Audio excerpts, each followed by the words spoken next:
Hello and welcome to 3.0 TV. I am Vishakha Thakur. Blockchain technology is generating significant interest across a wide range of industries all over the world. From BRICS announcing the launch of a blockchain-based digital payment platform to NPCI joining hands with IISc to do research on blockchain and AI tech, the technology is being adopted at a rapid pace. So to understand the current trends and intricacies of blockchain technology, I am joined by Mr. Anuj Garg, Vice President Blockchain at Zebpay. Welcome to 3.0 TV, sir. Thank you for inviting me. It's a pleasure to have you, sir.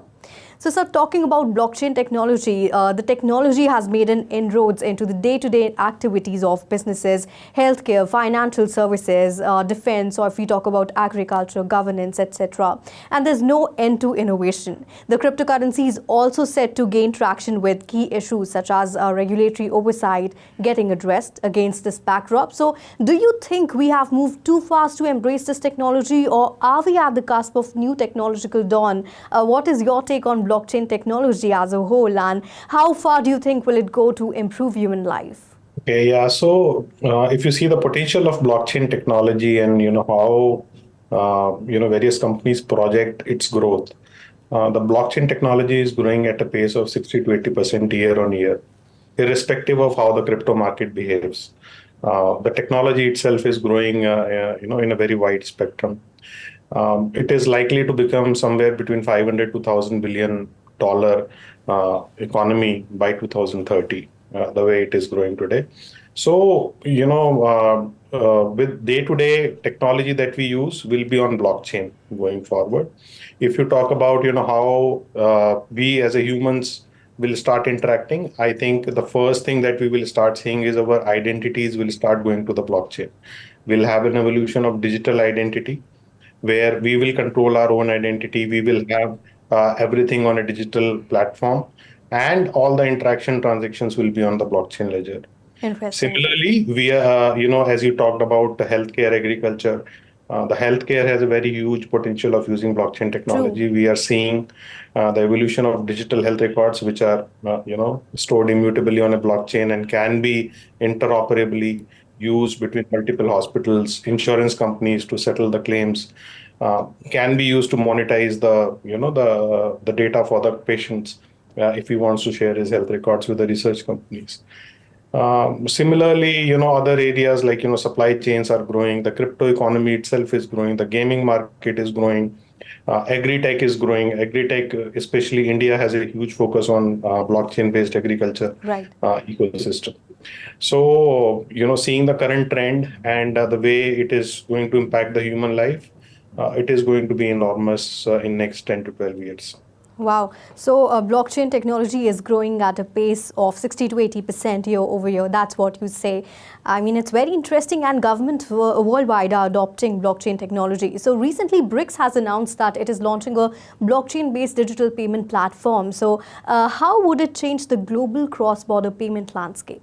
No, definitely. I think they have launched something called as BRICS Pay. Yes. Which is a global digital platforms between the BRICS countries. The advantage that India has, it is already pioneering in the digital currency space. We have systems like UPI. We already have the CBDC, which is already established. True. So we are way ahead to the other countries that are there in this ecosystem. And because BRICS countries do the business together, if we define a payment method on blockchain, which can give transparency, which basically allows you to develop your own ecosystem and have less dependency on US dollar as such. And, the payments are seamless. There is no middleman. It's instant. The claims are settled automatically. And we can leverage our own systems that are already developed in the country. So I think this will give a lot of boost to the business and the economy for the BRICS countries, and specifically India, the kind of targets that we have for our own economy. I think this will help a lot. All right. So you spoke about UPIs functioning broadly in India. And now recently NPCI has joined hands with IISc to do a research on blockchain and AI technology. And this will definitely influence the UPI functioning broadly. So do you think this move will lead to a greater adoption or usage of digital payment system? And will you please elaborate on the convergence between AI and blockchain technology, and how would both technologies complement each other? Yeah. So first of all, talking a bit about NPCI and UPI, I think UPI has become a household thing for all of us. We all use digital apps for payments, and it's very seamless now. And not only in India, you might have seen, the recently it was launched at Eiffel Tower, it was launched in Dubai, and things like that. So True. the digital payment system in India is very very upbeat. When you compare it to any other country in the world. Now, what NPCI is doing is, it has created a separate department for blockchain, and it is trying to see that how the value of the blockchain that it brings, like immutability factor, traceability factor, how we can use the same in the digital ecosystem, so that it becomes even more robust, and Right. the frauds are avoided. Any kind of a suspicious transaction we can get hold of with the help of blockchain and AI together. Now, if you talk about blockchain and AI together, I think it's a beautiful amalgamation of two technologies that can even give you the better values ecosystem. Like AI can what AI is capable is it can read a lot of information, and it can give you some prediction, like Correct. suspicious transactions, specifically if you talk about the financial sector. And what blockchain brings is immutability. It makes sure that the data remain intact and nobody can change it.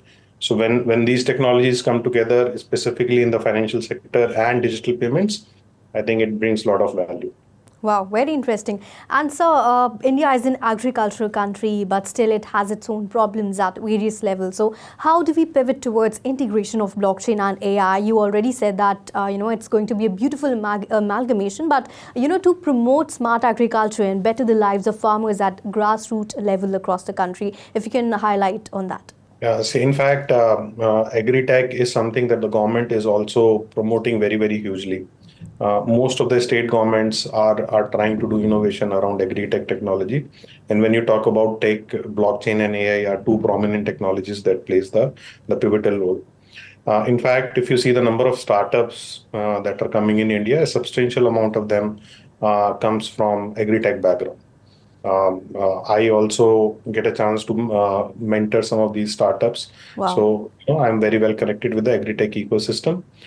Some of the problems, if you see in the agri-tech ecosystem, is one of the main problem is the supply chain. How can you connect farmers with the actual users without how can we eliminate intermediaries from the system? So blockchain technology helps you with doing that. And when you integrate AI into it, AI technology basically helps you to identify where is the demand. So in order to run those supply chains, AI technology it tells farmer, okay, if you send your apple to this particular part of India, you will get a better price. Or if you export this kind of a variety to this particular region of the world, you will get a better price. And then blockchain technology enables the seamless supply chain. And basically, the farmer gets his value instantly instead of getting it in days and weeks and months. Through the flawed cash system that we have today. Similarly, if you look at the fintech system where agriculture is concerned, how the farmer gets loans these days is a very complex process. Blockchain technology can help to bridge those gaps by having a digitalized KYC, and what AI technology can do is it can basically create a credit score for different farmers and loans based on their usability of the loans. And the loan system can become very, very seamless and easy, both for farmers as well as banks. The interest rate can come down because the traceability will be ensured by the blockchain technology itself, instead of the manual inspections which are currently being done by the banks. So agri-tech, again, I think some of the promising startups are coming up in India, which are enabling these technologies. And I'm sure we are already a agriculture country, but we will be one of the best agri-produce companies in the world. Wow. So do you think that the current crypto bull run led by Bitcoin will have a positive impact on the blockchain gaming ecosystem? Yeah, similar to the blockchain industry, the blockchain gaming ecosystem is also rising. Currently I think it's $5 billion going towards 17 to $18 billion by 2027. So it's also increasing enormously. See, there are a lot of gamers in the world, the traditional gamers in the world, and the advantage that blockchain brings in that, the first thing that comes into the mind when it comes to the blockchain is play and earn. So not only you play, you can also earn coins based on how good a player you are. Then you can own digital assets within the game, like you can have NFTs which you can trade, which you can exchange. Even there can be NFTs which you can trade with other games, which you can use between multiple games. Similarly, one of the applications that we talk about, Metaverse, the games are also getting into the Metaverse kind of a thing where you can get the seamless experience. So with crypto bull run, when everything is rising, the value of the gaming coins is also rising. If you see some of the popular gaming coins, they have risen like 30%, 40%, 60% in the recent past 1 or 2 months. And this will enormously benefit the users of these games who are accumulating these coins by, playing these games or sharing these games across. So Right. I think it's a win-win situation for everyone. Right. So we have also witnessed a lot of trading activity on Cardano blockchain as the price has rallied approximately 20% in the past 7 days. And the volume has also seen a huge comeback from its previous lows. So what are your views on this? So Cardano, I'm very, very bullish on Cardano cryptocurrencies. Charles Hoskinson is one of the pioneers in the industry who first created Ethereum and then created the Cardano and ADA, as we call it. Some of the key characteristics, it is one of the major competitor of Ethereum, and it is one of the most researched cryptocurrency and blockchain tech, layer one technology. Recently, it has incorporated the concept of a smart contract, which was missing in Cardano, and now it has, opened the Pandora box for the developers to develop, several kinds of DeFi applications and whatnot. So I think this is one of the prime reason why, we are seeing a wider adoption of Cardano technology, along with, the value that it brings from the various research aspect of it. And, the current bull run, I think each and every layer one, Solana, Cardano, BNB, everyone is rallying around Bitcoin. But even if you see from a long-term perspective, I think Cardano is something that, I'm very, very bullish on. Wow. So thank you so much, sir, for being on 3.0 TV and sharing your views and knowledge with our viewers. It was really great having you on the show, Mr. Anuj. Thank you so much. My pleasure. Thank you, sir. So this was Mr. Anuj Garg, Vice President, Blockchain at Zebpay. Keep watching 3.0 TV. Do not forget to like, share and subscribe to our channel. And for updates related to Web3, please log on to our website www.freeversetv.io or scan the QR code. This is me, Vishakha Thakur, signing off.